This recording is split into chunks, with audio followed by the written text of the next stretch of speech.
साबित होगा। बहुत बहुत धन्यवाद। श्री कनक मेदला रविंद्र कुमार।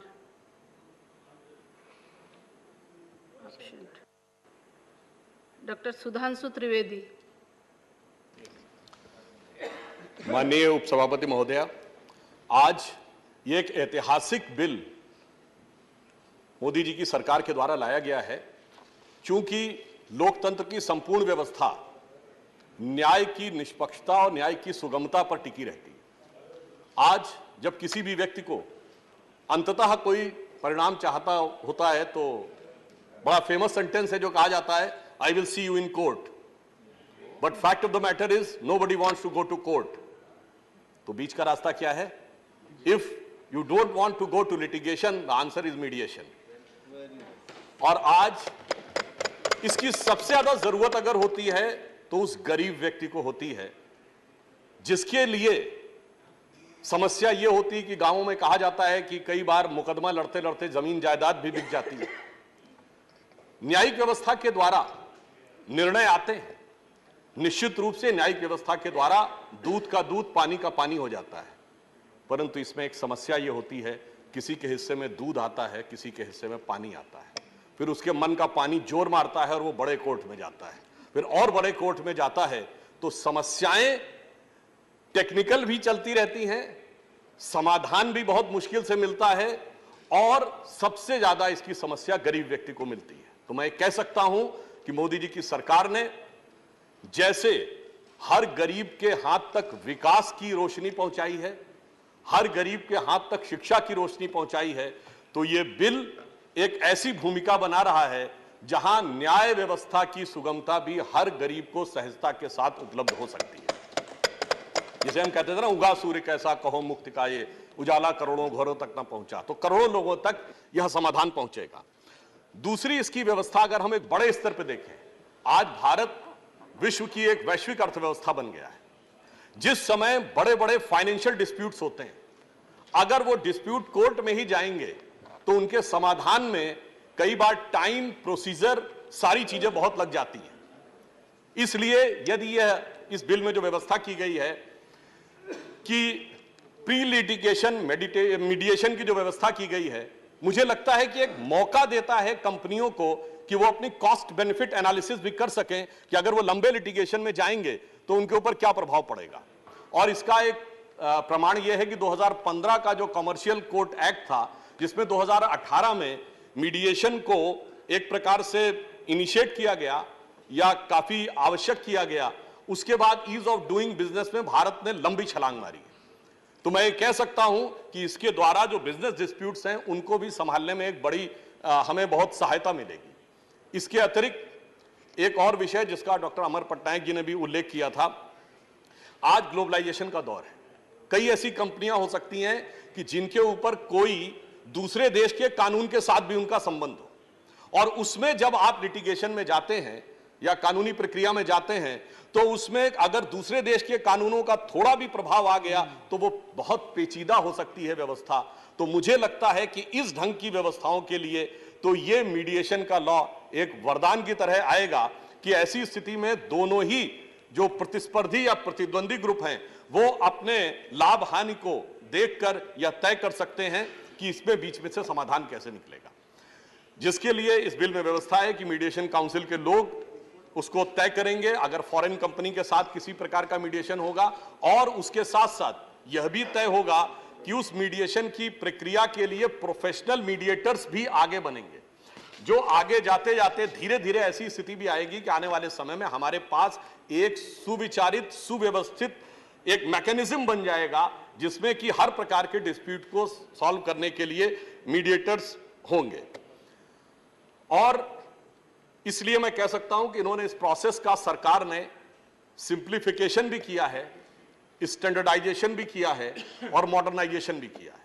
क्योंकि जब हम ऑनलाइन प्रोसेस को भी मान्यता दे रहे हैं, और कोविड के बाद के दौर में आपने देखा कि ऑनलाइन जिस तेजी से आगे बढ़ा है, तो उससे एक जो नई टेक्नोलॉजी के माध्यम से, इसमें एक और भी अच्छाई है कि सारा डिजिटल रिकॉर्ड आज की डेट में अवेलेबल होता है, तो बहुत सहजता के साथ आप ऑनलाइन मीडिएशन को भी में भी एक महत्वपूर्ण भूमिका निभा सकते हैं। इसलिए मेरा यह विचार है, एक तीसरा पक्ष जो इसमें कम्युनिटी और फैमिली यानी तीसरा और चौथा पक्ष के ऊपर, कम्युनिटी के संदर्भ में तो मैं साफ कह सकता हूं कि यदि न्यायिक निर्णय आता है तो किसी एक के लिए स्वागत योग्य होता है और दूसरे के लिए, एक को हर्ष और दूसरे को विषाद देता है। सामंजस्य उसके द्वारा नहीं आ सकता। तो मुझे लगता है मध्यस्थता का भाव दोनों के मध्य कटुता को समाप्त करके एक मधुरता भी ला सकता है यदि मीडिएशन के द्वारा किन्हीं दो समुदायों के बीच में, क्योंकि आजकल सामुदायिक विषय भी बहुत सारे आने लगे हैं, लोग उसके लिए भी कोर्ट जाने लगे हैं। तो मुझे लगता है इसमें यह समाधान ज्यादा बेहतर ढंग से निकले। तीसरा, फैमिली कोर्ट्स के संदर्भ में एक और बात भी कहना चाहता हूं कि आज भारत की अदालतों में लगभग 4.5 करोड़ केस लंबित हैं, जिसके संदर्भ में आंध्र उच्च न्यायालय के एक जज साहब ने एक टिप्पणी की थी कि यदि सारे मैटर्स का सलूशन वर्तमान स्थिति से हो तो 300 साल लगेंगे इन सारे मैटर्स को रिजॉल्व होने में। तो अगर हमें उस चक्र से बाहर निकलना है तो मीडिएशन ही रास्ता है। और जब फैमिली की बात आती है तो मुझे लगता है कि फैमिली के संदर्भ में यदि मीडिएशन की व्यवस्था अच्छे ढंग से लागू हो, कई बार ऐसा भी होता है कि फैमिली कोर्ट में भी आज 12 लाख मामले फैमिली कोर्ट में लंबित हैं। कई बार होता है, मैं एक बात कहना चाहूंगा, हो सकता है कि हमारे कई लोगों को अदरवाइज भी लगे, आज की डेट में हम लोग कई बार वर्ड यूज करते हैं अल्ट्रा नेशनलिज्म, मगर आज एक और चीज आने लगी, अल्ट्रा इंडिविजुअलिज्म।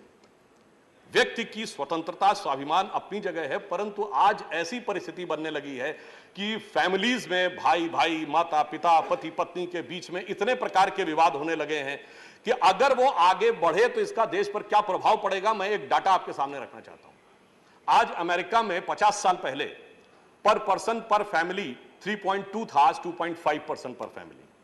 ये 0.7 कम होने पे उनको 41 लाख नए मकान बनाने पड़े, जिसका इंपैक्ट उनकी इकोनॉमी पे $8 ट्रिलियन का पड़ा।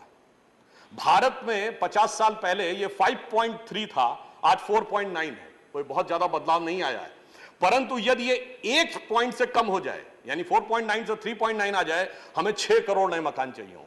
और अगर हम अमेरिका के लेवल पे चले जाएं 2.5 पे, तो हमें 16 करोड़ मकान चाहिए होंगे। You can imagine the impact of environment, forget about the impact on economy और साइकोलॉजी पे, सोसाइटी पे क्या होगा, वो तो एक अलग विषय है। इसलिए इस प्रकार के जो प्रोसेस हैं भविष्य में बहुत सी चुनौतियों से हमें बचाने का काम करेंगे, क्योंकि हमारे यहाँ महाभारत में एक प्रसिद्ध श्लोक कहा गया है, त्यजेत एकम कुलस्यार्थे ग्रामार्थे कुलम त्यजेत, राष्ट्रार्थे ग्रामं त्यजेत, आत्मार्थे पृथ्वीं त्यजेत। तो यानी इसका अर्थ सिर्फ यह है कि अपने, यदि परिवार का विषय आए तो कम से कम अपने अहम भाव को पीछे रखें तो ज्यादा बेहतर होगा।